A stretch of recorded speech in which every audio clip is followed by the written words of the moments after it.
అందరికీ నమస్కారం. హిందూ లైబ్రరీకి స్వాగతం. ఈరోజు మనం తొలి ఏకాదశి విశిష్టత ఏమిటో తెలుసుకుందాం. ఆ రోజు ఎవరిని పూజించాలి, ఎలా పూజించాలి, ఆ రోజుకున్న ప్రత్యేకత ఏమిటి, ఇవన్నీ కూడా తెలుసుకుందాం. ముందుగా అసలు ఏకాదశి తిథి ఎందుకంత ప్రత్యేకమో చూద్దాం. పూర్వం మురాసురుడు అనే రాక్షసుడు ఉండేవాడు. అతను మహాబలవంతుడు. ఇంద్రాది దేవతలను సైతం ఓడించి త్రిమూర్తుల మీదికే కాలు దువ్వడం మొదలుపెట్టాడు. ఆ బ్రహ్మరాక్షసుని బారి నుంచి తమను కాపాడమని ముల్లోకాల్లోని దేవతలందరూ విష్ణుమూర్తిని ఆశ్రయించారు. దాంతో విష్ణుమూర్తి యుద్ధానికి సన్నద్ధుడై మురాసురునితో తలపడ్డాడు. ఇద్దరి మధ్య చాలా భీకరమైన యుద్ధం మొదలైంది. వందల సంవత్సరాల యుద్ధం జరిగినా కూడా ఎవరూ గెలవలేదు. ఈలోపు విష్ణుమూర్తి యుద్ధంలో తనకు కలిగిన అలసట తీర్చుకోవడానికి ఓ గుహలో విశ్రమించారు. ఈ విషయం తెలుసుకున్న మురాసురుడు విష్ణువు నిద్రలో ఉండగానే అతన్ని చంపాలని అనుకుని నిదానంగా గుహ దగ్గరికి వెళ్ళాడు. కానీ విష్ణుమూర్తిదంతా యోగనిద్ర కదా.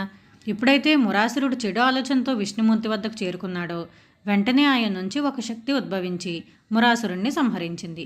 ఆమె ఏకాదశి. తన రక్షణ కోసం ప్రత్యక్షమైన ఏకాదశి దేవతను చూసి విష్ణుమూర్తి చాలా ప్రసన్నుడయ్యాడు. నీకేం కావాలో కోరుకోమని అభయాన్నిచ్చాడు. దానికి ఏకాదశి తను ఒక ముఖ్యమైన తిథిగా మారాలని, ఎవరైతే ఆ రోజు ఉపవాసం ఉండి విష్ణుమూర్తిని ధ్యానిస్తారో వారి పాపాలన్నీ హరించుకుపోవాలని కోరింది. ఆమె కోరికలకు విష్ణుమూర్తి తన అంగీకారాన్ని తెలపడంతో ఏకాదశికి అంత విశిష్టత ఏర్పడింది. మురాసురుణ్ణి సంహరించినందుకు విష్ణుమూర్తికి మురారి అన్న పేరు సార్థకమైంది. ఏకాదశికి అంత ప్రత్యేకత ఎందుకు వచ్చిందో తెలుసుకున్నాం కదా.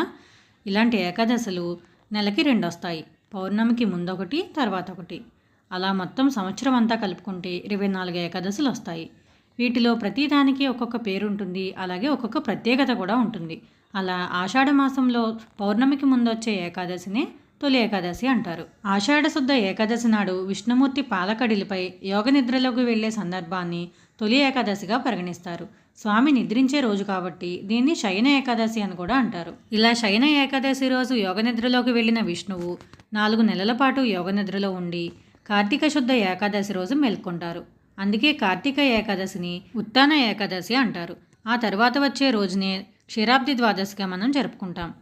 విష్ణువు యోగ నిద్రలో ఉండే 4 నెలల కాలాన్ని ఉపాసనకు అత్యుత్తమమైనదిగా భావిస్తారు. అందుకే యోగులు, సన్యాసులు ఈ 4 నెలల్లో చాతుర్మాస్య దీక్ష తీసుకుంటారు. ఒకే చోట కదలకుండా ఉండి ఈ వ్రతాన్ని పూర్తి చేస్తారు.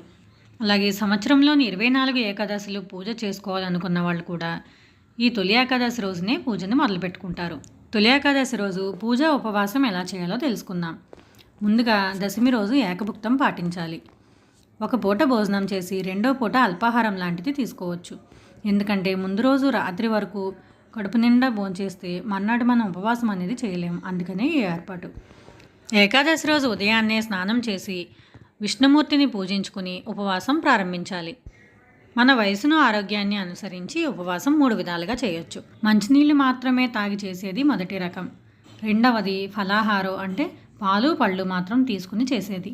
మూడవది నక్తాహారం అంటే పగలంతా ఉపవాసం ఉండి నక్షత్ర దర్శనం చేసిన తర్వాత పాలు, పళ్ళు తీసుకోవడం.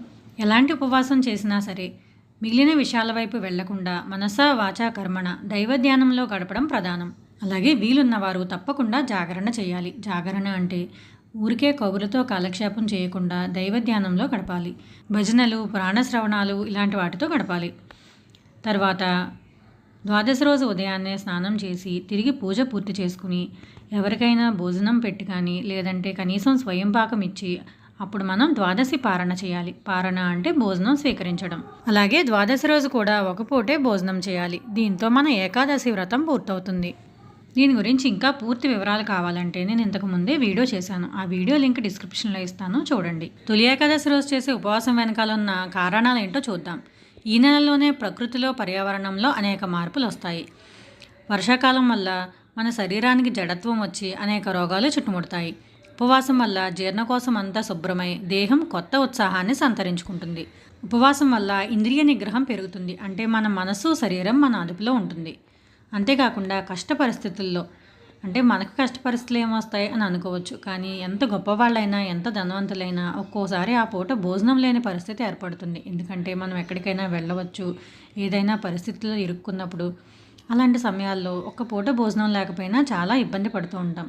కానీ ఇలాంటి ఉపవాసాలు అలవాటు ఉంటే కనుక అలాంటి పరిస్థితిని మనం చాలా సులభంగా దాటొచ్చు. విపరీతమైన పరిస్థితులను ఎదుర్కోవడం కోసమే ఈ కఠిన ఉపవాసాలు, ఆచారాలు ఏర్పడ్డాయి. ఉపవాసం అనేది ఆరోగ్యానికి కూడా చాలా మంచిది. 15 రోజులకు ఒకసారి ఉపవాసం చేయడం వల్ల శరీరం శుభ్రపడి అనారోగ్య సమస్యలు దరిచేరకుండా ఉంటాయి. కానీ ఏకాదశి రోజే ఎందుకు చేయాలి అనే ప్రశ్న వస్తే కనుక, ఏకాదశి అంటే 11. ఆ రోజు 5 కర్మేంద్రియాలు, 5 జ్ఞానేంద్రియాలు, మనసు ఈ 11 కూడా ఒకే త్రాటిపై ఉండడం వల్ల మనకు మంచి ఫలితం అనేది వస్తుంది. అలాగే పేలపిండి నైవేద్యంగా పెట్టడం కూడా తొలి ఏకాదశి ఆచారాల్లో ఒకటి. ఆధ్యాత్మిక పరంగా, ఆరోగ్యపరంగా ఇన్ని లాభాలున్న తొలి ఏకాదశి వ్రతాన్ని మీరు కూడా ఆచరించి ప్రయోజనాన్ని పొందండి. మరో వీడియోతో మళ్ళీ కలుద్దాం. సర్వే జనా సుఖినో భవంతు.